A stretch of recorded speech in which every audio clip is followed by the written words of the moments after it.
कविता एक साधारण परिवार से थी। गांव की पढ़ी मतलब हिंदी मीडियम से थी। कविता की शादी जिस परिवार में हुई सब तो ठीक था, लेकिन सासू माँ को अपनी बेटी सुमन की पढ़ाई पर बहुत नाज था। कविता की शादी अरेंज मैरिज हुई थी, तो घर के किसी भी सदस्य के बारे में कुछ भी नहीं पता था। लेकिन कविता का पति अमन ने अपनी छोटी बहन के बारे में बता दिया था। कविता, एक बात सुनो। कविता तुरंत बोली, जी बताइए, क्या बात है? अमन ने बोला, देखो मेरी बहन सुमन थोड़ी नक चढ़ी है, उसके मुंह कम ही लगना। वो कब और किस बात पर गुस्सा हो जाएगी तुम्हें पता भी नहीं चलेगा। कविता ने बोला, ठीक है, मुझे तो डर लग रहा है। अमन ने तुरंत बोला, तुम खुद कभी कुछ मत कहना, उसे जो बोलना है बोले, उससे तुम्हें कोई लेना देना नहीं है। कविता को सुमन से डर लगने लगा। बेचारी कविता डर बस बोल ही नहीं पाती थी। एक दिन पढ़ाई से संबंधित कोई बात छिड़ गई तो सासू माँ ने बोला, अरे उससे कोई पार पाएगा। अरे मेरी सुमन साइंस से पढ़ी है, एमएससी की है। सुमन और अहंकार से सर ऊंचा करके बोलने लगी। तब तक अमन आ गया। अरे सुमन, पता है हम फेल हो गए और तुम पास हो गई थी, लेकिन हिंदी में सबसे ज्यादा नंबर हैं। तो कविता के हाई स्कूल में भी इंटर में भी इतना सुनते ही सुमन को मानो क्या हो गया। सुमन तोड़ फोड़ करने लगी, अरे आज बीबी का नंबर दिख रहा है, हमने क्लास में टॉप किया था, वो भी साइंस से। कविता, भाभी गांव की पढ़ी, वो हिंदी मीडियम। अरे मेरे एक भी सवाल का जवाब दे दे तो जानू हद है। एक इंग्लिश मीडियम और एक हिंदी मीडियम से पढ़ी छात्रा को बराबर कैसे कोई मान सकता है? सबका अपना अपना क्षेत्र होता है। छोटी होने के नाते माँ पिता की दुलारी थी। अगर कविता और अमन शॉपिंग के लिए जाते तो पहले सुमन को तैयार करते थे, फिर जाते थे। सबसे पहले सुमन की शॉपिंग होती थी, फिर घर के बाकी सदस्यों की शॉपिंग होती थी। सबको डर बना रहता था कि कहीं सुमन को बुरा न लगे। लेकिन जब शादी ढूंढनी शुरू हुई तो पिता ने समझाया कि देखो ये तुम्हारा मायका है, यहाँ पर हर कोई तुम्हारा सहता है, लेकिन क्या ससुराल में इस तरह कोई सह कर रह पाएगा? अपनी भाभी कविता को देखो, तुम इतना बोलती हो फिर भी अमन से कहकर तुम्हें हर जगह ले जाती है।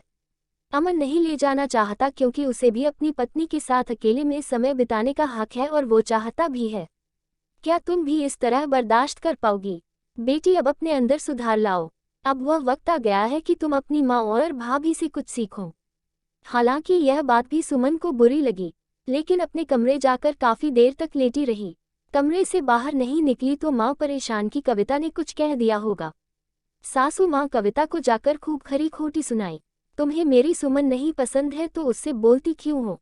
अब तो वो कुछ ही दिन की मेहमान है, पता नहीं कैसे लोग मिलेंगे, कैसे रहेगी। अरे बहू, कुछ दिन तो ढंग से रह लेने दो, उसकी खुशी तुमसे देखी नहीं जाती। कविता अपनी सफाई में बस इतना ही बोले जा रही थी। क्या हुआ? सुमन दीदी को हमने तो कुछ भी नहीं किया। कहाँ हैं? तब तक सुमन को अपनी गलतियों का एहसास तो हो ही गया था। अपनी माँ को भाभी कविता को डांटने से रोका और बोला, अरे माँ, तुम भी न हर बार भाभी को ही दोषी मानती हो। वो मेरी तरह मुझे पापा ने एहसास करवा दिया। अब आज से ही मैं अपने अंदर बदलाव लाऊंगी। भाभी मुझे माफ कर देना, मुझसे बहुत सारी गलतियां हुई हैं। दोनों एक दूसरे के गले लगकर रोने लगी और धीरे धीरे सुमन के अंदर काफी बदलाव आया। सुमन की शादी हुई, सुमन अपने ससुराल गई, लेकिन एक दूसरे की बेस्ट फ्रेंड बनी रही।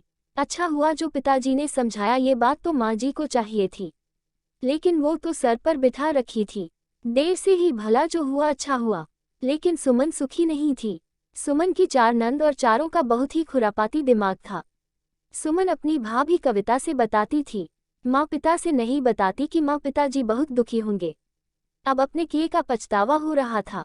हमने अपने भाभी को बहुत सताया है, आज उसी के पाप भोग रही हूँ। सुमन का पति भी अपनी बहनों के कहने में रहता था, मानो उस घर के हर सुख दुख की मालकिन चारों बहनें ही थी।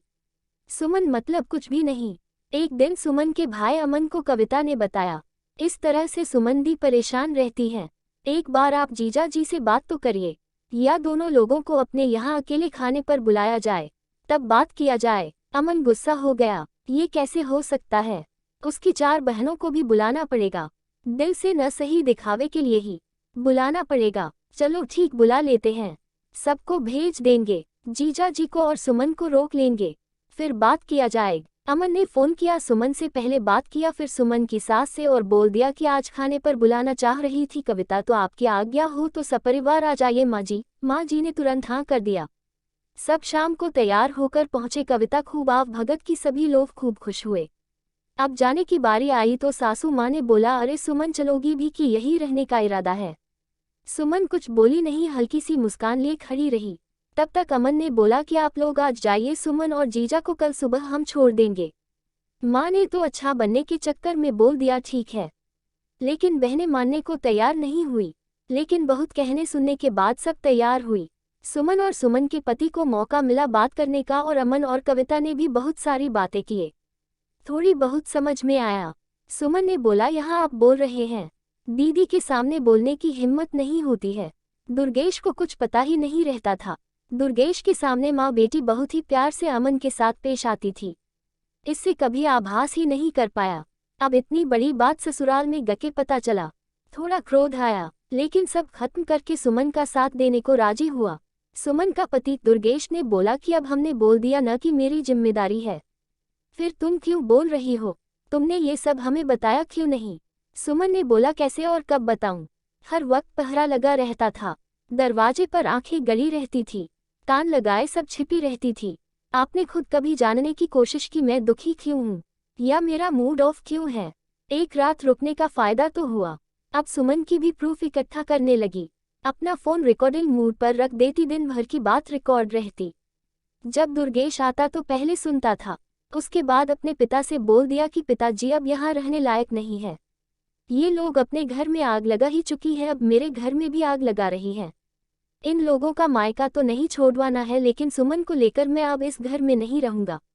शाम को ही सुमन को लेकर उसके मायके छोड़ दिया, फिर किराए का मकान लिया, फिर सुमन को लेकर आया। अब सुमन भी सुखी रहने लगी। इसी तरह पति सपोर्ट करने वाला सबको मिले, जो जैसा करता है उसे वैसे ही वापस मिलता है। तो दोस्तों, आज की छोटी सी लघु कथा कैसी लगी?